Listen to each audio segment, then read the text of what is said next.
Corona ಎರಡನೇ ಅಲೆಯು ಇಡೀ ಪ್ರಪಂಚವನ್ನು ತಲ್ಲಣಗೊಳಿಸಿದೆ. ಆದರೆ 165 ಕುಟುಂಬಗಳು ಮತ್ತು ಸುಮಾರು 872 ಜನಸಂಖ್ಯೆ ಇರುವ ದಕ್ಷಿಣ ಕನ್ನಡ ಜಿಲ್ಲೆಯ ಕಡಬ ತಾಲೂಕಿಗೆ ಒಳಪಡುವ ಸಿರಿಬಾಗಿಲು ಗ್ರಾಮದಲ್ಲಿ ಒಂದೇ ಒಂದು ಕೊರೋನಾ ಪಾಸಿಟಿವ್ ಪ್ರಕರಣ ವರದಿಯಾಗಿಲ್ಲ. ಕಡಬ ತಾಲೂಕಿನ 42 ಗ್ರಾಮಗಳ ಪೈಕಿ ಕೊಂಬಾರು ಗ್ರಾಮ ಪಂಚಾಯತ್ಗೆ ಒಳಪಡುವ ಸಿರಿಬಾಗಿಲು ಗ್ರಾಮದಲ್ಲಿ ಇದುವರೆಗೆ ಕೊರೋನಾ ಪ್ರಕರಣಗಳು ಕಂಡುಬಂದಿಲ್ಲ.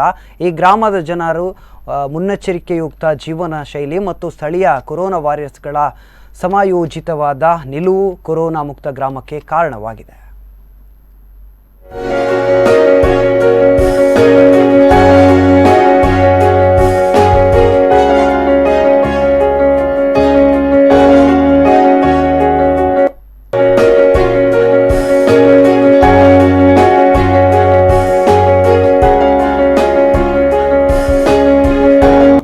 ಕನ್ನಡ ಜಿಲ್ಲೆ ಕಡಬ ತಾಲೂಕಿನ ಕೊಂಬಾರು ಗ್ರಾಮ ಪಂಚಾಯತ್.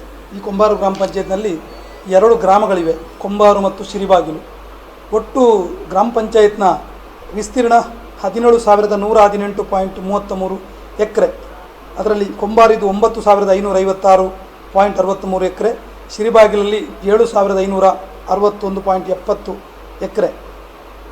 ಈಗ ಎರಡನೇ ಅಲೆಯ ಕೋವಿಡ್ ಮುಕ್ತ ಗ್ರಾಮವಾಗಿ ಸಿರಿಬಾಗಿಲು ಗ್ರಾಮ ಹೊರಹೊಮ್ಮಿದೆ. ಇದರಲ್ಲಿ ಒಟ್ಟಿಗೆ 7,561 ಎಕರೆ ವಿಸ್ತೀರ್ಣ ಇದೆ.